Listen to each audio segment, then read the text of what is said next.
کا پیشہ، ہاتھ پھیلانے کا پیشہ، سوال کرنے کا پیشہ اس کو ناپسند کیا ہے۔ باقی تو میرے حبیب پاک سید عالم صلی اللہ علیہ وسلم نے فرمایا اگر تو محنت کر کے روزی کماتا ہے تو پھر تو معمولی آدمی نہیں، پھر تو اللہ کا محبوب بن گیا ہے، پھر تو محبوب الہی ہو گیا ہے، پھر تو اللہ تبارک و تعالیٰ تجھ سے محبت فرماتا ہے۔ اگر تو محنت کرتا ہے، مشقت کرتا ہے، آگے بڑھتا ہے، روزگار کے لیے نکلتا ہے، پھر تو اللہ کا محبوب ہے۔ نبی کریم علیہ السلام نے مزدور کو جو سب سے بڑا درجہ عطا فرمایا، سب سے بڑا مقام عطا فرمایا وہ یہ ہے، کسی صحابی نے پوچھا یا رسول اللہ صلی اللہ علیہ وسلم سب سے اچھا کھانا کون سا ہے؟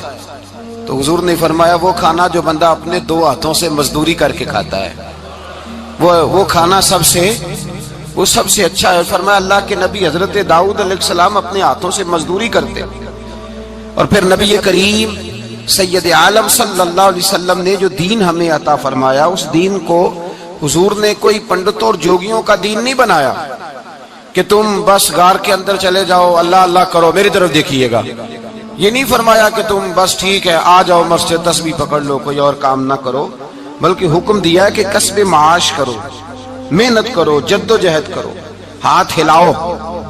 قرآن مجید فرقان حمید نے کہا وَجَعَلْنَا اللَّيْلَ لِبَاسًا، رات تمہاری پردہ پوشی کے لیے بنائی گئی ہے، رات تمہاری پردہ پوشی کے، وَجَعَلْنَا النَّهَارَ مَعَاشًا، اور فرمایا دن تمہارے رزق کمانے کے لیے بنایا گیا، جد و جہد کے لیے۔ حضرت عیسیٰ علیہ السلام کی ایک نوجوان سے ملاقات ہوئی تو فرمایا تو کیا کرتا ہے؟ کہنے لگا میں عبادت کرتا ہوں۔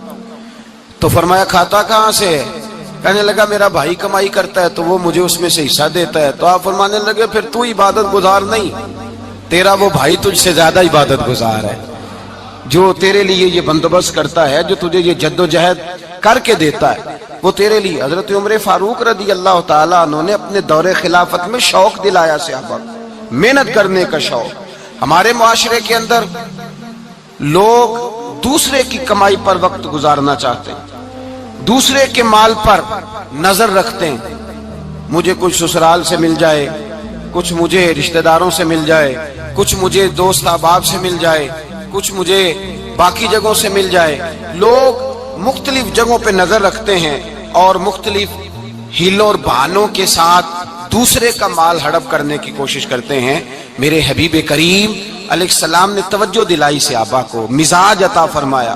نبی پاک صلی اللہ تعالیٰ علیہ وآلہ وسلم نے ارشاد فرمایا، حضرت عمر کی بات کر رہا تھا پہلے اس کو مکمل کروں، جناب عمر فاروق رضی اللہ تعالیٰ عنہ نے شوق دلایا صحابہ کو۔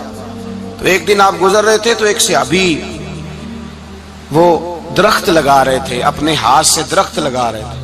تو حضرت عمر فاروق رضی اللہ تعالیٰ عنہ نے دیکھا تو دیکھ کر فرمانے لگے تجھے مبارک ہو، تجھے فرمایا اللہ تبارک و تعالیٰ تیری عزت بھی بڑھا دے گا اور تیری محتاجی بھی دور فرما دے گا، اس لیے کہ تو محنت کر رہا ہے، تو جد و جہد کر رہا ہے، تو اپنے ہاتھ سے کوشش کر رہا ہے، اللہ تبارک و تعالیٰ تیرا رزق بھی بڑھا دے گا اور اللہ تیری عزت میں بھی اضافہ کرے گا۔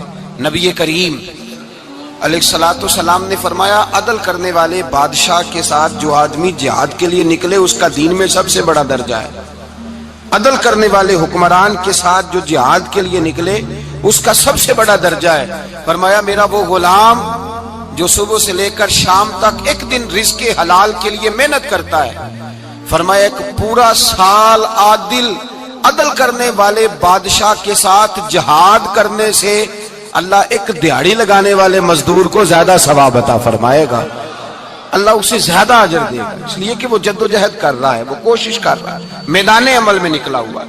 مزدور کو ایک تو کاہلی بڑی ہے، ہر چوتھا نوجوان جس کو ہم دیکھتے ہیں اس کو پوچھتے تو کیا کرتا ہے؟ کہتا کاغذ جمع کرائے باہر جانے کے لیے، تو سالوں بیت گئے، بس وہ نہ کاغذ نکلے نہ صاحب باہر گئے۔ بھائی کوئی کام کر لیں تو کہتے ہیں میرے ابا جی کو 2-4 کروڑ روپیہ دے دیں گے تو کچھ کر لیں گے، اگر نہ دیا تو پھر دیکھیں گے دائیں بائیں۔ اور اس ظلم نے، اس زیادتی نے گناہ کے دروازے کھولے ہیں، لالچ کے دروازے کھولے ہیں، قتل کے دروازے کھولے ہیں۔ اس گناہ نے رشتے ناتے توڑ ڈالے، لوگ کسی کی ذات سے تو پیار کر ہی نہیں رہے، جیب سے محبت ہو رہی ہے، لوگ دیکھتے ہیں کہ کون سا ایسا طریقہ اختیار کروں کہ بغیر کمائی کے میرے ہاتھ پیسے آئیں. اور خدا کے بندو یاد رکھو اللہ تبارک و تعالیٰ فرماتے ہیں دنیا تجھے کیا دے سکتی ہے, لوگ تو محتاج ہیں, تو محنت کر اور توجہ میری بارگاہ کی طرف رکھ. حضرت عمر فاروق فرماتے ہیں مصطفیٰ کریم صلی اللہ علیہ وسلم نے فرمایا جو توجہ اللہ کی جانب رکھے اور کوشش کے لیے نکل کھڑا ہو, جس طرح پرندہ سویرے بھوکا جاتا ہے شام کو پیٹ بھر کے آتا ہے, اللہ اس بندے کو بھی پیٹ بھر کے روزی عطا فرمائے گا. حضرت حسن بصری رحمت اللہ علیہ تشریف فرماتے تو ایک نوجوان آیا. اس نوجوان نے کہا حضرت آج کے بعد میں نے فکر نہیں کرنی کام کاج کی, میں نے نہیں کوئی بھی توجہ کرنی کمانا کیسے ہے کھانا کیسے ہے, میری فکریں دور ہو گئیں. فرمایا کیا ہوا؟ کہنے لگا میں آج جنگل میں مزدوری ڈھونڈنے گیا تھا تو میں نے ایک عجیب انداز دیکھا ہے. ایک شیر نے شکار کیا, اس نے کچھ خود کھایا, کچھ اس نے بانٹا, کچھ تھوڑا سا شکار لے کے وہ گیا. پہاڑ کی چوٹی پر ایک لومڑی بیٹھی تھی, وہ لومڑی دونوں ٹانگوں سے معذور بھی تھی, آنکھوں سے اندھی بھی تھی. اس شیر نے جا کے اس کے منہ کے اندر وہ شکار ڈالا ہے اور لومڑی نے کھایا ہے. کہنے لگا جو رب اندھی اور لنگڑی لومڑی کو پہاڑ پر رزق دے سکتا ہے مجھے بھی دے دے گا, میں نے کوئی کام نہیں کرنا. تو حضرت حسن بصری رحمت اللہ علیہ فرمانے لگے کتنی چیزیں دیکھی تو نے, ایک شیر اور ایک لومڑی.